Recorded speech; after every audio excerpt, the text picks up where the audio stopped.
क्या नाम है आपका? मेरा नाम दीपांशु दास है। दीपांशु जी, कहाँ से आए हैं आप और आप क्या करते हैं? मैं गुड़गांव से आया हूँ और मैं इस समय स्कूल में पढ़ता हूँ, 9th क्लास में हूँ। दीपांशु जी, आपकी उम्र क्या है? मेरी 12 साल उम्र है। दीपांशु जी, संत रामपाल जी महाराज की शरण में आप कैसे आए? मैं संत रामपाल जी महाराज की शरण में अपने मौसा जी के द्वारा पहुंचा। उनने मुझे ज्ञान गंगा नामक पुस्तक दी, जिसने मेरे मम्मी जी और पापा जी ने सबने पढ़ी, और हमने यह निर्णय लिया कि हम संत रामपाल जी महाराज की शरण ग्रहण करें। और फिर हमने उसके बाद संत रामपाल जी महाराज की शरण ग्रहण करी। तो सर, जिस पुस्तक ज्ञान गंगा का आप नाम ले रहे हैं, उसको पढ़ने से आपको ऐसा क्या मिला जिससे आपने यह फैसला लिया कि संत रामपाल जी महाराज की शरण में आपको जाना चाहिए? हमें उसमें सच्चे सदगुरु की पहचान दिखी कि सच्चा सदगुरु वही है जो उल्टे लटके हुए वृक्ष को पूरी तरीके से डिफाइन कर देगा, जो कि गीता में लिखा है 15 अध्याय श्लोक नंबर 1 में। और गीता में यह भी लिख रखा है कि हमें गुरु बनाना चाहिए, पर हमने तो गुरु बना ही नहीं रखा था। तो संत रामपाल जी महाराज ने उल्टे लटके हुए वृक्ष को पूरी तरीके से डिफाइन कर दिया, इसलिए हमें समझ आया कि हमें गुरु संत रामपाल जी महाराज को ही बनाना चाहिए। तो दीपांशु जी, जैसा कि आपने बताया कि गीता में लिखा है कि हम सबको गुरु बनाना चाहिए, वेदों ग्रंथों में भी यह बताया गया है कि सबको गुरु बनाना चाहिए, लेकिन आपने गुरु नहीं बना रखा था। तो फिर आप क्या भक्ति साधना करते थे? जितने भी देवी देवता थे वो सब मम्मी उसकी सबकी पूजा करती थी। और शेरों वाली हो, विष्णु जी हो, शंकर जी हो, सबकी पूजा करते थे। और मैं यहाँ तक कि मैं जब छोटा था, 5 साल का था, मैं स्कूल जाने से पहले पहले मंदिर जाता था। तो दीपांशु जी, जब आप इतनी पूजाएं कर ही रहे थे तो उनसे आपको लाभ भी जरूर हुए होंगे। क्या क्या लाभ हुए आपको उन साधनाओं से? हमें किसी भी देवता की कोई भी पूजा करने से कोई भी लाभ नहीं मिला। और मेरे पिताजी को बिल्कुल, मतलब पिताजी हर चीज की नशा करते थे। और मम्मी सोचती थी कि अगर मैं व्रत करूंगी या कुछ भी आदि मतलब पूजा करूंगी तो उससे सब कुछ सही हो जाएगा। और मतलब हम सबके किसी के पास जाते तो वो कहते किसी और की पूजा करो, वो कहते कि ब्रह्मा शंकर जी की पूजा करो, वो कहते थे कि विष्णु जी की पूजा करो। हमने किसी की पूजा कर ली, सबकी पूजा कर ली, पर पिताजी का नशा भी नहीं गया और ना ही हमारा कर्जा खत्म हुआ। तो क्या संत रामपाल जी महाराज की शरण में आने से आपका लोन खत्म हो गया? क्या आपके पिताजी का नशा छूट गया? संत रामपाल जी महाराज की नाम दीक्षा लेने के बाद हमारा जो लोन था, जो नशा था, सब कुछ सही हो गया। और संत रामपाल जी महाराज की नाम दीक्षा लेने से बिल्कुल आज हमारे सारे जितने भी टोटली लोन थे, मतलब 3 लोन तो मतलब इतने बड़े बड़े लोन चल रहे थे, 5-5 लाख के लोन थे, सारे खत्म हो गए। और गुरु जी की दया से आज पापा कोई भी नशा नहीं करते। तो दीपांशु जी, ठीक है, आपके पिताजी का नशा छूट गया, आपकी आर्थिक स्थिति में भी बहुत ज़्यादा बदलाव हुआ, लेकिन क्या आपको नहीं लगता कि बहुत छोटी सी उम्र में आप भक्ति की लाइन में पहुंच गए? जैसा कि समाज मानता है कि ये उम्र तो खेलने कूदने की होती है, आपका क्या मानना है? आपने बहुत अच्छा क्वेश्चन पूछा। इस उम्र में सब आदि जो बच्चे होते हैं मूवीज देखते हैं, और सब लोग कहते हैं कि बुढ़ापे में भक्ति करो, बचपन में तो कोई भक्ति करने की कोई उम्र ही नहीं है। संत रामपाल जी महाराज का यही आदेश है कि 3 साल के बच्चे को भक्ति में लगा देना चाहिए, क्योंकि आज का तो कुछ नहीं पता, क्या पता कब हमारी मृत्यु हो जाए। और गुरु नानक देव जी भी यही कहते थे, क्योंकि उनके एक भगत ने पूछा था उनसे कि आप हमेशा दुखी क्यों रहते हैं, क्योंकि फिर उनने यह उनसे आंसर दिया कि क्या पता कब मेरी मौत हो जाए, इसलिए वो भक्ति करते थे। इसलिए ही बचपन से ही भक्ति करने लग गया था मैं भी। तो दीपांशु जी, ठीक है, आपके पिताजी का नशा छूट गया, आपके परिवार की आर्थिक स्थिति भी बहुत अच्छी हो गई, लेकिन आपको ऐसा क्या मिला जिसने कि आपको भक्ति की तरफ मोड़ दिया? मेरे साथ एक बहुत बड़ा चमत्कार हुआ था। मैं बिल्कुल भी नहीं बोल पाता था। और मतलब जितने भी मेरे जो रिश्तेदार थे वो तो कभी कभी मेरे ऊपर हंस भी जाते थे कि बिल्कुल नहीं बोल पाता। और वो मतलब जो मेरी मम्मी थी वो बहुत टेंशन में थी कि मैं 5 साल तक का हुआ था और मैं बिल्कुल भी नहीं बोल पाता। अगर मुझे कोई चीज़ चाहिए थी ना तो उसके लिए भी मेरी साउंड मतलब कुछ निकलती ही नहीं थी। तो मेरी मम्मी मेरे पापा तो वैसे भी गवर्नमेंट जॉब में थे, तो उन्हें सेंट्रल रेलवे हॉस्पिटल में दिखाया, प्राइवेट हॉस्पिटल में दिखाया, बड़े से बड़े हॉस्पिटल में दिखाया, और मेरा कोई कुछ भी नहीं हो पाया।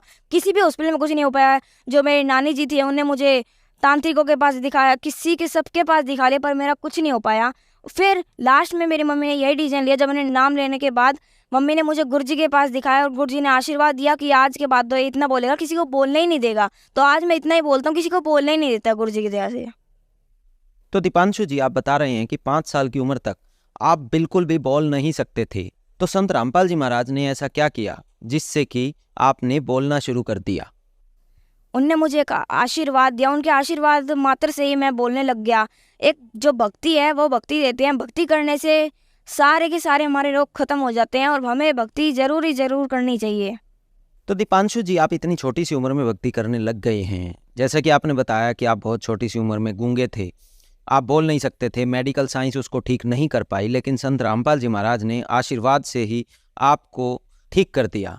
तो आप संत रामपाल जी महाराज के ज्ञान और मेडिकल साइंस को कैसे देखते हैं? हाँ, मेडिकल साइंस है, उसकी वैल्यू है, पर तत्व ज्ञान के सामने उसकी कोई वैल्यू नहीं है, क्योंकि जहाँ साइंस का अंत होता है वहाँ तत्व ज्ञान का आरंभ होता है। दीपांशु जी, क्या इसके अलावा भी आपको कोई लाभ प्राप्त हुए?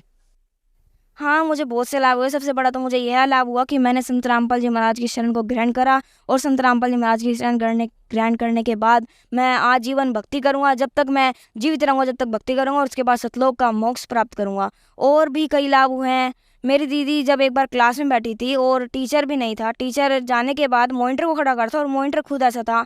एक बच्चा बात कर रहा था, मॉनिटर मतलब उसने एक लकड़ी मारी, और जो लकड़ी थी उसमें इतने मतलब वो लकड़ी बिल्कुल बेकार थी। उसने लकड़ी मारी, उस लड़के के बजाय मेरी दीदी को लग गई, पर उसको जरा सी भी खरोच नहीं है उस लकड़ी की लगने से, क्योंकि हम संत रामपाल जी महाराज की शरण में है, और जो संत रामपाल जी महाराज की शरण में होता है उसको कुछ नहीं उसका काल कुछ भी नहीं बिगाड़ सकता।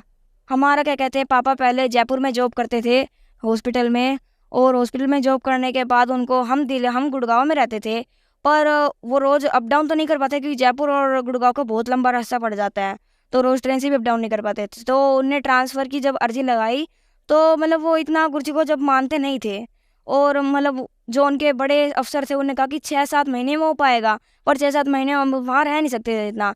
तो हमने कहा कि आप गुरुजी से अर्जी लगा के देखो और गुरुजी से नाम लेके देखो। तो जब उन्होंने गुरुजी से नाम लेके देखा, गुरुजी से प्रार्थना लगा के देखी, तो प्रार्थना मतलब जो जिसको इंटर डिविजनल ट्रांसफ़र कहते हैं, दूसरे जयपुर से दिल्ली में आना, उसको 6 महीने तो कम से कम लग ही जाते हैं। पर गुरुजी की दया से हमारा inter division transfer Jaipur to Delhi only 15 दिन में हो गया गुरुजी की दया से, और फिर पापा जयपुर के बजाय दिल्ली में जॉब कर रहे हैं अब सेंट्रल हॉस्पिटल में। और मम्मी को एलर्जी थी, बहुत ज़्यादा एलर्जी थी, और मम्मी उस एलर्जी से बहुत ज़्यादा परेशान थी। मतलब मम्मी का जुकाम रुकता ही नहीं था, क्योंकि मम्मी को बिल्कुल जुकाम नहीं रुकता था, और मम्मी जैसी नहा के आती थी, मम्मी नहा लेती थी, और फिर उनका जुकाम बिल्कुल भी नहीं रुकता था। और उनने पापा जो गवर्नमेंट हॉस्पिटल में थे, उनका तो हमारा तो मेडिकल बन ही रखा, और पापा दिखाते गवर्नमेंट हॉस्पिटल में, प्राइवेट हॉस्पिटल में, बड़े से बड़े एम्स में भी दिखाया था, सब चीज़ हॉस्पिटलों में दिखाया, पर मम्मी की एलर्जी किसी चीज़ से भी नहीं गई। हमने छोटे से छोटे हॉस्पिटल में, बड़े से बड़े हॉस्पिटल में हर जगह दिखा लिया, पर मम्मी की एलर्जी बिल्कुल नहीं गई। फिर मम्मी ने लास्ट निर्णय यही लिया कि हमें गुरुजी से प्रार्थना लगानी चाहिए, और गुरुजी से प्रार्थना लगाने के बाद मम्मी को बिल्कुल एलर्जी नहीं है, जुकाम की कोई भी प्रॉब्लम नहीं है। वो आज का दिन था और ये आज का दिन है, कोई भी मम्मी को जुकाम की प्रॉब्लम नहीं है, और हमारा आज बिल्कुल गुरुजी की तरफ से कोई भी लोन नहीं है, ना ही गुरु पापा कोई भी आदि नशा करते हैं। संत रामपाल जी महाराज ने हमारा सब कुछ, हमारे घर का संतुलन बिल्कुल सही कर दिया। आज हमारे कोई किसी चीज़ की कमी नहीं है, और ना ही किसी चीज़ का हमें अभाव है। तो दीपांशु जी, संत रामपाल जी से जुड़ने के बाद आपके परिवार में अनेकों लाभ प्राप्त हुए। आप खुद गूंगे थे, आप बोल नहीं पाते थे, और आपने बोलना शुरू कर दिया। आपकी माताजी को एलर्जी की प्रॉब्लम थी, वो ठीक हो गई। आपके पिताजी जो शराब पीते थे, उनका नशा छूट गया, उनकी ट्रांसफ़र हो गई, और आपकी जो आर्थिक स्थिति थी परिवार की, वो भी बहुत सुधर गई। तो जो दर्शक आज आपको देख रहे हैं, और ख़ासकर छोटे बच्चे जो आपको देख रहे हैं, आप उन लोगों को क्या संदेश देना चाहेंगे? मैं अपनी उम्र और सबसे बड़े उम्र सबको यही संदेश देना चाहता हूँ कि जल्द से जल्द संत रामपाल जी महाराज की शरण ग्रहण करो, क्योंकि संत रामपाल जी महाराज के अलावा कोई भी धरती पे कोई भी सच्चा गुरु नहीं है। आज तो लाखों गुरु है, उनको छोड़ो, संत रामपाल जी महाराज की शरण में आओ, क्योंकि गीता जी में साफ साफ लिख रखा है कि जो उल्टे लटके हुए वृक्ष को सिद्ध कर देगा वही सच्चा सदगुरु है। और अगर आपको विश्वास ना हो तो गीता खोल के देखो, गीता अध्याय 15 श्लोक नंबर 1 में पूरा डेफिनेशन दे रखी है, और संत रामपाल जी महाराज ने टीवी के जरिए, लाइव फोन के जरिए, इलेक्ट्रॉनिक हर डिवाइस के जरिए सब कुछ डिफाइन कर रखा है वो। और संत रामपाल जी महाराज की शरण ग्रहण करो। संत रामपाल जी महाराज के अलावा यहाँ कोई भी गुरु नहीं है, क्योंकि काल बहुत, आपको नहीं पता, काल बहुत गंदा है। आपकी मृत्यु के बाद आपको खुद नहीं पता कि आप कहाँ जाओगे, नरक स्वर्ग बहुत। यहाँ तो आप यहाँ से निकले और संत रामपाल जी महाराज की शरण ग्रहण करें। दीपांशु जी, ये ऐसा लग रहा है कि छोटे मुंह बड़ी बात हो रही है, कि आप कह रहे हैं कि लाखों करोड़ों गुरुओं में सिर्फ संत रामपाल जी महाराज ही सच्चे गुरु हैं। ये क्या बहुत बड़ी बात नहीं है? मैं सब प्रमाणों को देख के, सबको डिफाइन करके यह प्रमाण करूँगी, सारे वेद, शास्त्र, गीता, पुराण, उपनिषद जो भी है, तो संत रामपाल जी महाराज ने सबको प्रूफ करके दिखा दिया। मतलब उन्हें पूरी डिफाइन करके दिखा दी, सच्चा सतगुरु संत रामपाल जी महाराज ही है, और इस दुनिया में और कोई सच्चा सतगुरु है ही नहीं।